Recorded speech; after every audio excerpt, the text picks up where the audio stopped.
오늘 우리가 함께 나눌 말씀은 느헤미야서 1장 1절에서 4절까지이며 말씀의 제목은 느헤미야 무너진 마음을 다시 세우다 입니다.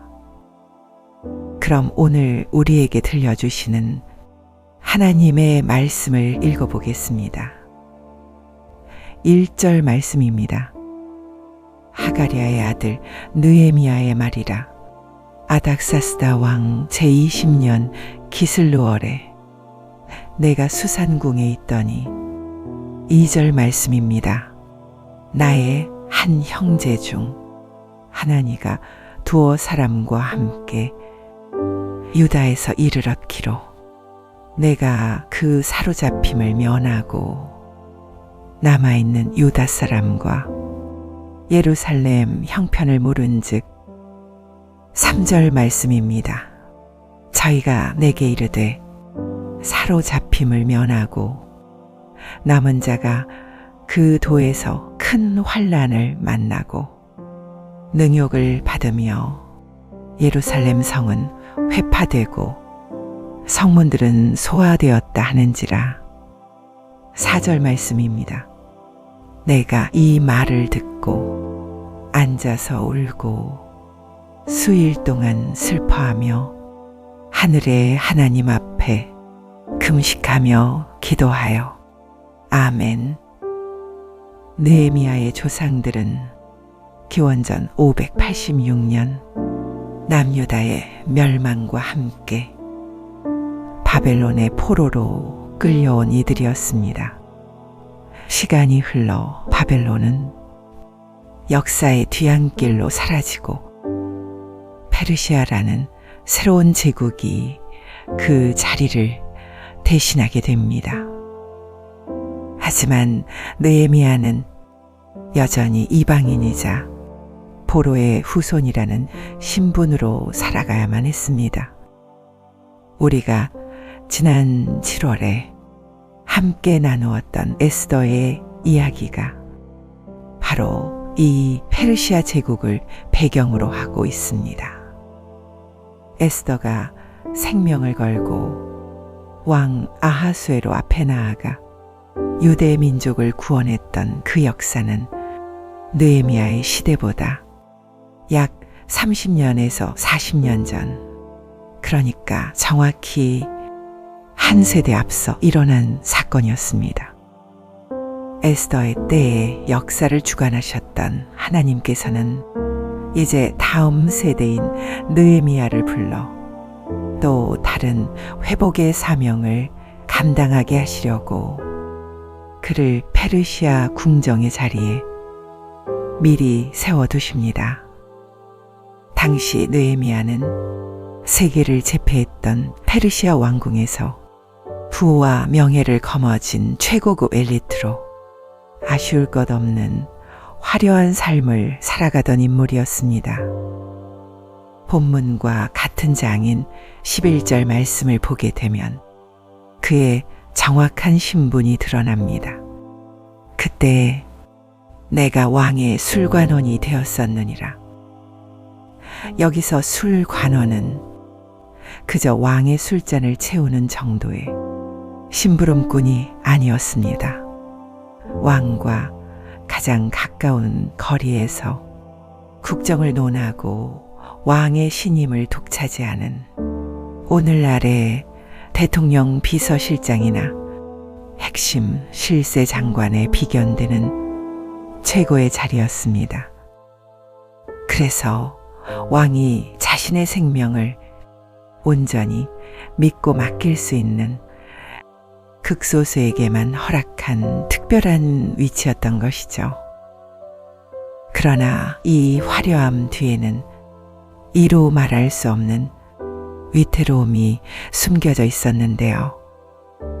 그것은 바로 왕의 식탁에 오르는 모든 술잔에 독이 들어있지는 않은지 왕이 술을 마시기 전에 느헤미야가 먼저 그 술을 한 모금씩 맛을 보며 확인해야만 했다는 것입니다.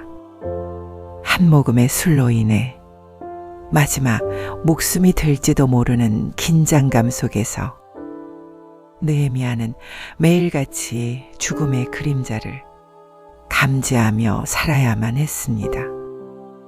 느헤미야가 어떻게 그 높은 왕의 측근 자리까지 오르게 되었는지 성경은 그저 결과적인 신분만 언급할 뿐 구체적인 입궁 과정은 기록하고 있지 않습니다.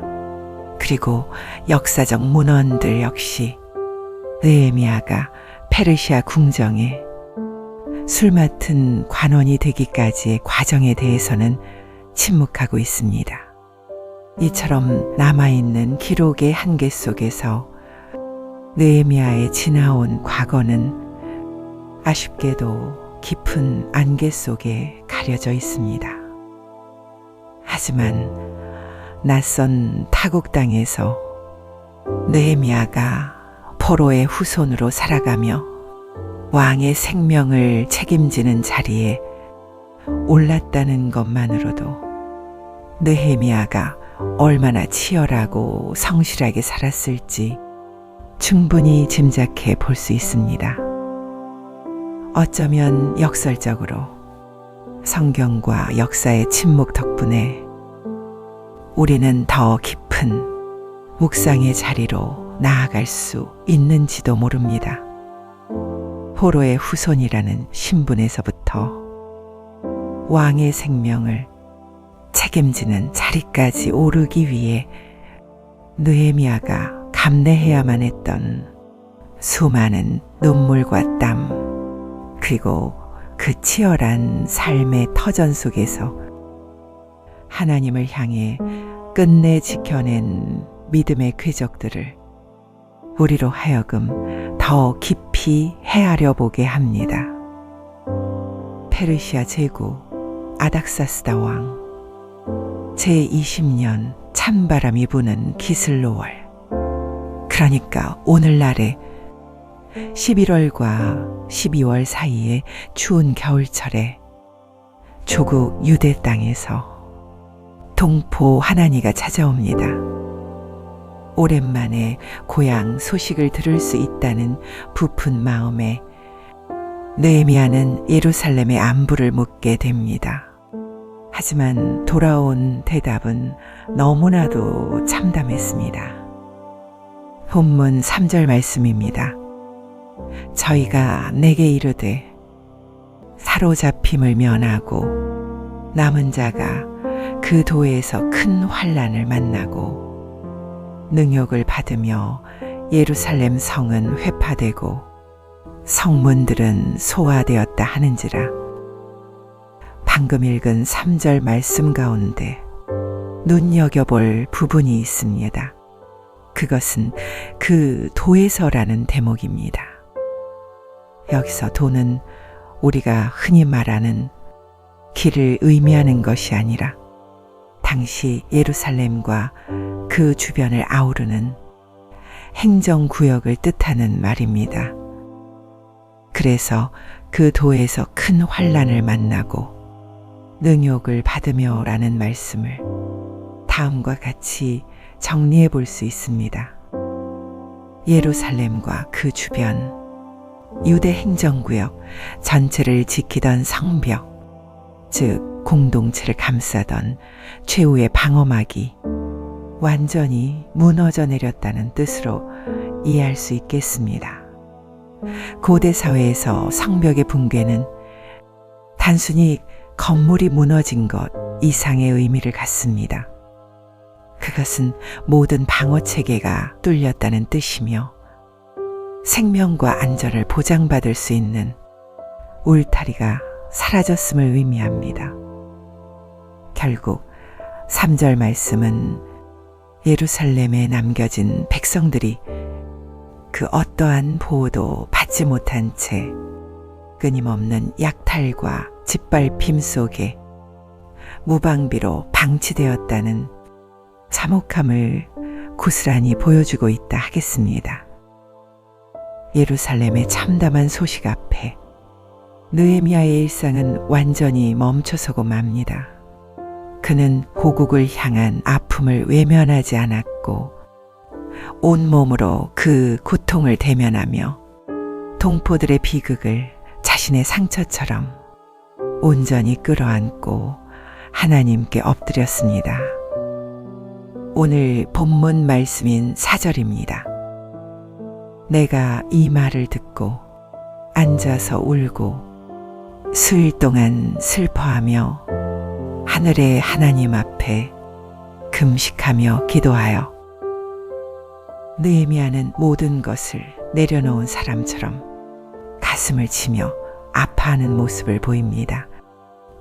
조국의 슬픈 소식을 들었으니 마음이 아픈 건 당연하겠죠. 그러나 그 안타까운 소식이 느헤미야 자신의 신변 안전이나 경제적 기반에 직접적인 타격을 주는 소식은 아니었습니다. 느헤미야 때로부터 약 93년 전인 기원전 538년경 페르시아 왕 고레스 2세의 명령에 따라 남유다의 왕이었던 여호야긴의 손자이자 다윗 왕가의 직계 후손인 스룹바벨은 유대인 5만여 명을 데리고 예루살렘으로 귀환을 합니다. 그리고 다시 느헤미야 때로부터 약 13년 전인 기원전 458년경 이번에는 페르시아 왕 아닥사스다 제7년에 율법학자 겸 제사장인 에스라가 1700여 명을 데리고 예루살렘으로 귀환을 하게 됩니다. 1차 포로 귀환 때는 예루살렘 성전이 재건되어 완공되었고 2차 포로 귀환 때에는 영적 율법적 개혁이 단행되었습니다. 하지만 두 번의 귀환이 있었음에도 바벨론의 침공으로 인해 무너진 예루살렘 성벽과 성문은 여전히 황폐한 채로 방치되어 있었습니다. 그렇기에 예루살렘의 황폐함은 어제 오늘의 이야기가 아니었기에 느헤미야가 자신의 안위를 위해 적당한 선에서 안타까워하며 지나쳤어도 아무도 비난하지 않았을 것이고 그의 평탄한 삶에 별다른 지장도 없는 환경이었다는 것입니다. 더군다나 느헤미야가 적당한 선을 유지하는 게 더 나았던 분명한 이유도 있었습니다. 그것은 당시 다민족을 통치하는 중앙 집권적 제국이었던 페르시아에서 다른 누구도 아닌 왕의 측근인 느헤미야가 특정 피집의 민족의 고통에 깊이 공감하고 눈물을 흘리며 금식까지 하는 모습은 자칫 민족주의적 반역이나 충성심에 대한 의심과 오해를 사서 목숨을 잃을 수도 있는 치명적인 정치적 위험성을 내포하고 있었다는 점입니다. 따라서 당시의 상황들을 종합해 봤을 때 페르시아 제국 수산궁에서 예루살렘까지 무려 1500km에 달하는 그 먼 곳의 소식은 그저 지구 반대편의 남의 일처럼 여기는 것이 느헤미야에게 여러모로 안전했습니다. 느헤미야도 이 같은 상황들에 대해 충분히 인지하고 있었을 것입니다. 그러나 느헤미야는 수일 동안 식음을 전폐하고 하나님께 부르짖으며 회개의 기도를 드립니다. 이런 느헤미야의 모습을 보면서 문득 이런 궁금증이 생깁니다. 자신의 일도 아닌데 왜 이렇게까지 했을까? 자칫 자신이 위험에 처해질 수도 있었는데 왜 이토록 고통스러워하며 슬퍼하는 모습을 보였을까 하는 점입니다. 도대체 무엇이 그로 하여금 처절하게 울부짖으며 하나님께 매달려 기도하게 만들었을까요?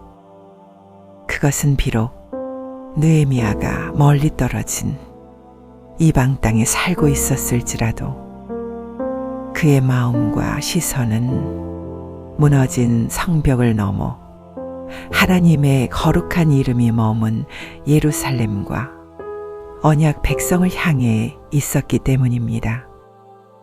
다시 말해 느헤미야는 동포들의 고통을 단순한 인도주의적 동정심이나 민족을 사랑하는 차원에서만 머물지 않고 하나님의 말씀에 불순종한 결과이자 하나님의 거룩한 이름이 땅에 떨어진 영적 위기로 인식하고 있었던 것입니다. 자신의 안위나 출세보다 하나님의 언약이 성취되고 하나님의 영광이 회복되는 것을 삶의 최우선 가치로 두었기에 주변의 정치적 시선에도 아랑곳하지 않고 애통하는 마음으로 처절한 기도의 자리에 나아갈 수 있었다는 것입니다. 그리고 이것이 바로 하나님께서 느헤미야의 기도를 들으시고 그를 소망 없는 폐허 속에서 민족의 운명을 바꾸어 놓을 역사적 대전환의 주인공으로 붙드신 진짜 이유였습니다. 느헤미야는 자신의 죄와 민족의 죄를 정직하게 쏟아내며 하나님 앞에 나아가게 됩니다. 본문과 같은 장인 6절과 7절 말씀을 보게 되면 느헤미야는 하나님께 이렇게 기도합니다. 6절 말씀입니다. 이제 종이 주의 종 이스라엘 자손을 위하여 주야로 기도하오며 이스라엘 자손의 주 앞에 범죄함을 자복하오니 주는 귀를 기울이시며 눈을 여시사 종의 기도를 들으시옵소서. 나와 나의 아비집이 범죄하여 7절 말씀입니다. 주를 향하여 심히 악을 행하여 주의 종 모세에게 주께서 명하신 계명과 율례와 규례를 지키지 아니하였나이다. 그렇습니다. 느헤미야는 눈물 섞인 탄식을 넘어 죄를 범하였음을 자복하며 기도의 깊이를 더해갔습니다.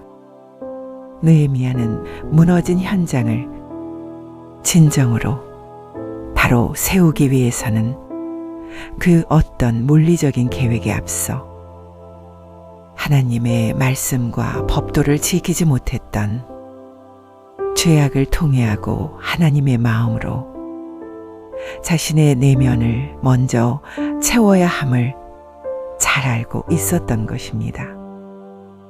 이렇듯 느헤미야는 성벽을 재건하기 위한 설계도를 그리기에 앞서 가장 먼저 주님 앞에 엎드려 회개의 기도를 드렸고 조국의 아픔을 자신의 눈물로 바꾸는 거룩한 시간을 통해 폐허가 된 성벽 너머에 계신 하나님의 마음을 깊이 마주하게 됩니다. 나아가 자신의 무질서했던 마음을 주님의 뜻으로 정돈한 끝에 하나님께서 자신을 예루살렘으로 인도하심을 확신하게 되었고 이 확신은 왕궁의 안락함을 기꺼이 내려놓으며 척박한 고국을 향해 담대히 발걸음을 옮기게 한 거룩한 추진력이 되었습니다. 마침내 아닥사스다 왕의 허락을 얻어 예루살렘 땅을 밟은 느헤미야. 하지만 그를 기다리고 있었던 것은 성벽 재건을 향한 들뜬 분주함이 아니었습니다. 그저 차가운 침묵과 폐허의 잔해들 뿐이었습니다. 느헤미야가 폐허로 변해버린 그 현장에서 가장 먼저 한 일은 아무도 모르게 깊은 밤을 틈타 소수의 사람과 함께 무너진 성벽을 둘러보는 것이었습니다. 느헤미야서 2장 12절은 그날의 상황을 이렇게 증거하고 있습니다. 내 하나님이 내 마음을 감화하사 예루살렘을 위하여 행하게 하신 일을 내가 아무 사람에게도 말하지 아니하고 밤에 일어나 두어 사람과 함께 나갈새 내가 탄 짐승 외에는 다른 짐승이 없더라.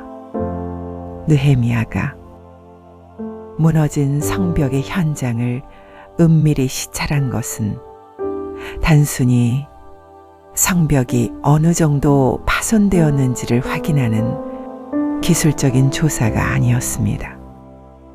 느헤미야는 이미 기도를 통해 하나님의 마음을 품고 왔으나 그 마음이 차가운 현실 속에서 어떻게 구체적인 걸음으로 이어질지 그 길을 살피고 싶었던 것입니다. 그래서 하나님의 감화, 즉 하나님께서 허락하신 뜨거운 마음을 품고 느헤미야는 무너진 성벽이 주는 현실적인 한계 앞에서 하나님의 뜻을 온전히 세우기 위한 치열한 영적 준비를 마음속으로 이어가고 있었습니다. 한편 느헤미야가 밤에 은밀히 움직일 수밖에 없었던 또 다른 이유가 있었는데요. 그것은 예루살렘에서 북쪽으로 약 50km 떨어진 사마리아 지역을 다스렸던 산발락과 예루살렘에서 동쪽으로 요단강을 넘어 약 80km 떨어진 암몬 지역을 기반으로 삼았던 도비아의 눈을 피해야만 했기 때문이었습니다. 이들은 유대인의 회복을 극도로 경계하며 성벽 재건을 무산시키기 위해 호시탐탐 기회만을 노리고 있었던 자들이었습니다. 이런 상황 속에서 성벽 재건에 대한 구체적인 전략과 민감한 정보들이 외부로 새어나가는 것을 완벽히 차단하기 위해 느헤미야의 침묵과 보안은 더욱 치밀해질 수밖에 없었습니다. 만약 성벽 공사의 진행 상황이 왜곡되어 예루살렘이 독립을 꾀한다는 악의적인 고발이 페르시아 아닥사스다 왕에게 전해지기라도 한다면 자칫 성벽 공사는 시작부터 무산될 수밖에 없었기 때문이었습니다.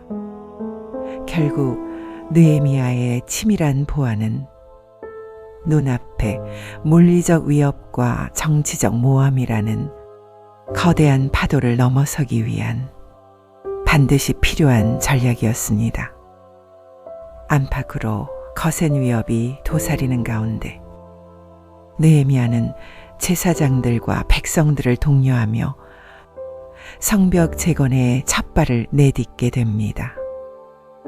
우리는 느헤미야서 3장을 통해 제사장부터 평범한 백성과 이름 모를 일꾼들에 이르기까지 동서남북 성벽의 모든 구간에서 저마다 자기 집과 마주보는 구간을 책임지고 묵묵히 쌓아 올리는 장면을 마주할 수 있습니다. 하지만 공사가 진행될수록 대적들의 방해는 더욱 심해져만 갔습니다.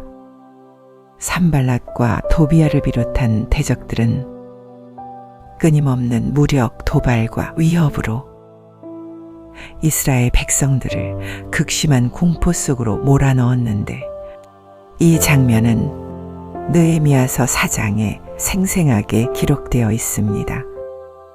동시에 지도자인 느헤미야를 무너뜨리려는 암살과 모함의 계략은 느헤미야서 6장에 언급된 것처럼 끊임없이 자행되며 압박의 수위를 높여갔습니다. 대적들의 위협과 긴장 속에서 성벽 공사가 한창이던 그때 내부로부터 또 다른 현실의 벽이 이스라엘 백성들을 가로막아 서게 됩니다.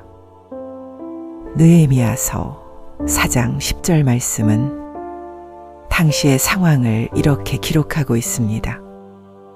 유다 사람들은 이르기를 흙무더기가 아직도 많거늘 담보하는 자의 힘이 쇠하였으니 우리가 성을 건축하지 못하리라 하고, 그렇습니다. 치우고 또 치워도 흙무더기는 좀처럼 줄어들 기미가 보이질 않았습니다. 바벨론에 의해 예루살렘 성벽이 무너졌을 때 쌓인 엄청난 폐허와 흙먼지들을 현대적인 중장비 하나 없이 오직 인간의 체력에만 의지하여 치워야만 했던 수작업이었기에 그야말로 극한의 고통일 수밖에 없었습니다. 특히 담보하는 자, 즉 무거운 짐을 나르며 현장의 가장 고된 실무를 도맡았던 일꾼들의 체력과 기운은 이미 바닥을 드러내고 있었습니다.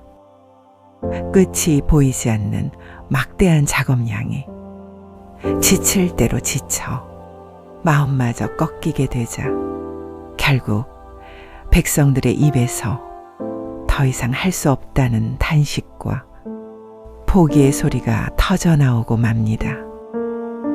모든 곳이 막힌 듯한 최악의 순간, 그때 지도자 느헤미야는 무력하게 주저앉지 않았습니다. 앞서 우리가 살펴봤듯이 위기를 마주할 때마다 인간적인 계산이나 낙심 대신 먼저 하나님 앞에 무릎을 꿇었던 그 모습 그대로 이번 역시 눈에 보이는 현상에 휘둘리지 않고 우선순위를 오직 하나님께 두며 절망에 빠진 백성들을 향해 이렇게 선포합니다. 느헤미야서 4장 14절 말씀입니다. 너희는 저희를 두려워 말고 지극히 크시고 두려우신 주를 기억하고 하나님께서 반드시 함께 하시고 친히 도우실 것을 굳게 확신하는 가운데 선포된 이 같은 느헤미야의 외침은 엄청난 믿음의 파장을 일으키게 됩니다. 즉 숨막히는 위기 속에서 이스라엘 백성들은 전능하신 하나님의 손길을 깊이 경험하는 거룩한 시간을 갖게 되었고, 그 결과 당장이라도 멈춰 설 것만 같았던 성벽 재건 사역이 믿음으로 계속해서 진행하게 되었던 것입니다. 느헤미야서 4장 17절과 18절 말씀은 그 치열했던 현장을 다음과 같이 묘사합니다. 17절 말씀입니다. 성을 건축하는 자와 담보하는 자는 다 각각 한 손으로 일을 하며 한 손에는 병기를 잡았는데 18절 말씀입니다. 건축하는 자는 각각 칼을 차고 건축하며 나팔 부는 자는 내 곁에 섰었느니라. 공사하는 사람들은 한 손으로는 도구를 쥐고 열심히 성벽을 쌓으면서도 다른 한 손에는 언제든 적과 맞설 수 있는 무기를 쥐고 있었습니다. 또한 느헤미야의 곁에는 위험을 알릴 나팔 부는 자가 있어서 위기가 닥쳐왔을 때 그 즉시 대처를 할 수 있게끔 만반의 준비를 갖추게 됩니다. 하나님을 향한 굳건한 믿음 위에 온 백성의 하나됨과 철저한 경계가 더해지니 비록 대적들이 금세라도 쳐들어올 기세로 계속해서 위협을 가하고 있었지만 다시금 힘을 얻은 이스라엘 백성들은 오직 하나님만을 바라보며 살얼음판과도 같은 최전선에서 고단한 재건의 현장을 거룩한 전투의 자리로 바꾸어 놓게 됩니다. 여기서 잠시 우리가 한 가지 짚고 넘어가야 할 것이 있습니다. 그것은 당시 이스라엘 공동체 내부에 변절자들이 있었다는 것입니다. 충격적이게도 그들은 다름 아닌 대제사장 엘리야십과 그의 지도부들이었습니다.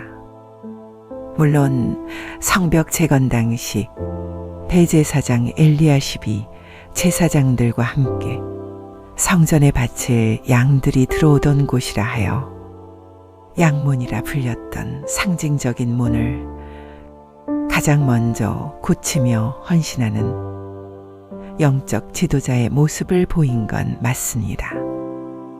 그러나 이 같은 엘리야십의 모습이 순수한 헌신에서 비롯된 것인지 아니면 주변 시선과 지도자 느헤미야의 서슬퍼런 눈치를 의식한 정치적 제스처였는지는 알 길이 없습니다.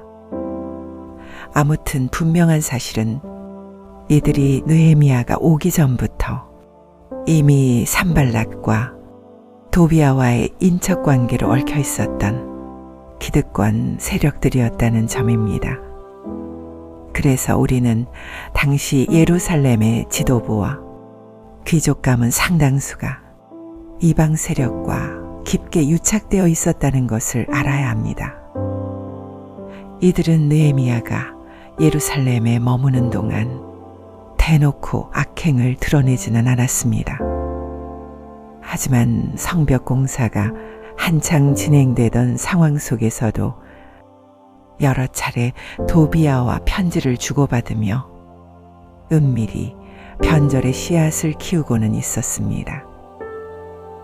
그러다 느헤미야가 아닥사스다 왕의 부름을 받아 잠시 예루살렘을 떠나 페르시아 궁궐로 돌아가게 됩니다.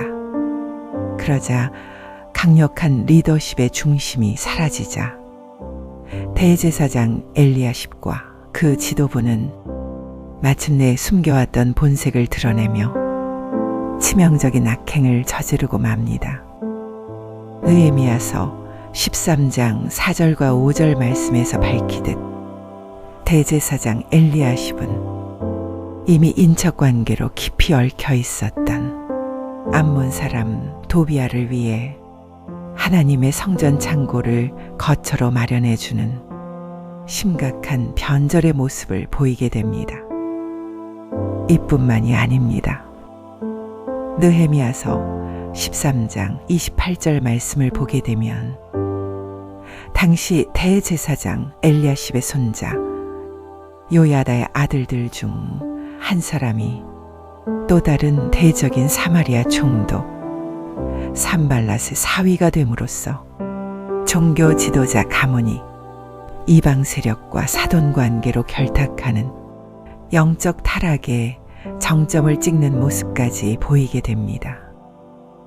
결국 도비아는 하나님의 성전 안에서 유대 사회 내부의 동향, 성벽 재건과 관련된 기밀, 지도부의 움직임 등을 낱낱이 파악하며 예루살렘의 내부 동력을 교란하는 결과를 가져오고 말았습니다.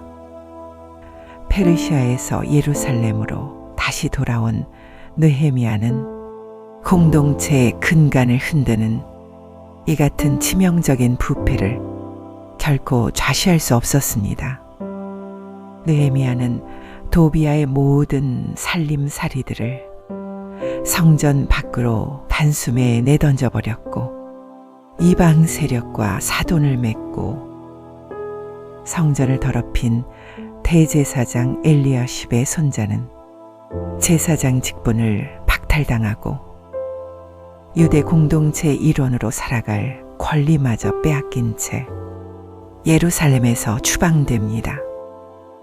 그리고 귀족들을 향해서는 엄히 책망하고 저주하였으며 그중 몇몇은 매를 맞고 머리털이 뽑히는, 즉 머리채가 잡혀 뜯겨지는 거친 징계까지 당합니다.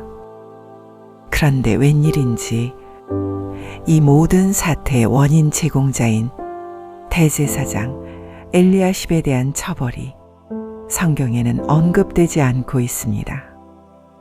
다만 역사학자들과 성경학자들은 당시의 역사적 배경을 언급하며 이렇게 설명하고 있습니다. 비록 느헤미야가 페르시아 총독의 지위에 있었다 할지라도 유대 공동체의 명실상부한 최고 종교 권위자인 대제사장에게 직접적인 신체적 체벌을 가하거나 강제로 파면하기에는 현실적인 한계가 있었기 때문이라 밝히고 있습니다.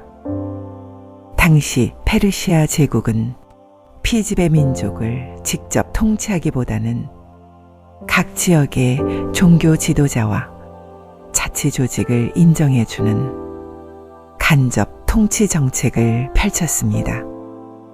즉 치안을 유지하고 반란을 막기 위해 행정과 세금, 군사, 안보 등은 페르시아에서 관리했고 그 나머지인 종교와 일상적 자치에 대해서는 피지배 민족에게 위임함으로써 제국의 안정을 추구했습니다. 따라서 총독이라 할지라도 종교적 최고 지도자에게 직접 책임을 묻게 되면 자칫 거센 종교적 반발과 정치적 혼란을 야기할 수 있는 엄청난 위험성이 있었습니다. 그래서 느헤미야는 엘리야십 본인을 직접 처벌하는 무리수를 두기보다는 그의 손자를 추방함으로써 대제사장 감은 전체의 권위를 실추시키는 쪽으로 징계를 가하는 것이 보다 합리적이라 판단했을 가능성이 매우 높습니다. 권력과 이권의 유혹 앞에서 허무하게 무너지며 비참한 오점을 남기게 된 엘리야십의 모습은 우리들도 언제든 이처럼 될 수 있다는 사실을 보여주는 가장 아픈 경고이며 동시에 중요한 것을 결코 잃지 않도록 우리 자신을 단단히 붙잡아주는 구조 신호이기도 합니다. 이렇듯 안팎에 수많은 시련과 아픔이 있었음에도 불구하고 모두가 각자의 자리를 지킨 결과는 너무도 놀라웠습니다. 느헤미야서 6장 15절은 도저히 이룰 수 없을 것만 같았던 성벽 재건 사업이 단 52일 만에 기적처럼 완성되었음을 다음과 같이 증언하고 있습니다. 성역사가 52일 만에 엘루루얼 25일에 끝남에, 여기서 엘루루얼은 유대력으로 한 해의 마지막 달을 의미하며 지금의 달력으로 치면 대략 8월 중순에서 9월 중순 사이를 말합니다. 1년 중 가장 무덥고 힘든 한여름의 끝자락에서 성벽 재건 사업은 멈추지 않고 끝내 완공에 이르게 된 것입니다. 여러분, 혹시 벅찬 현실의 무게와 영적 피로감에 지쳐 그동안 돌보지 못한 채 방치해둔 내면의 무너진 성벽을 오늘 마주하고 있지는 않은지요? 어쩌면 지금 우리에게 필요한 것은 느헤미야가 캄캄한 밤 아무도 모르게 무너진 성벽을 은밀히 시찰하며 흘렸던 그 깊은 기도의 자리일지도 모릅니다.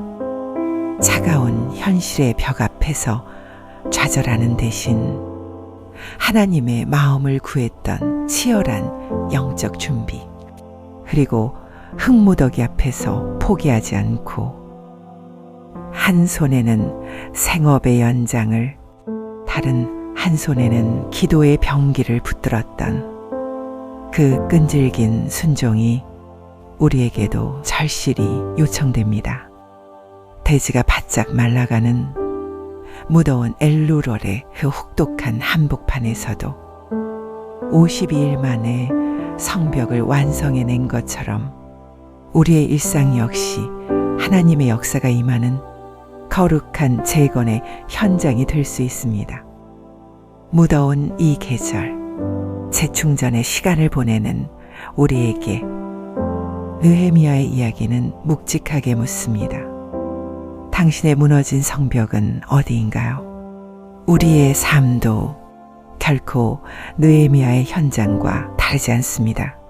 기도로 우리의 영혼을 무장하고 주어진 자리에서 성실히 벽돌을 나르는 것. 비록 태양은 뜨겁고 몸은 지치지만 무너진 자리를 기도로 채워가는 그 한 걸음 한 걸음이 모여 마침내 우리 삶에도 세상이 무너뜨릴 수 없는 굳건한 하나님의 성벽이 세워질 것입니다. 이 뜨거운 여름, 여러분의 무너진 마음의 성벽이 느헤미야의 기도와 헌신으로 다시 세워지길 소망합니다.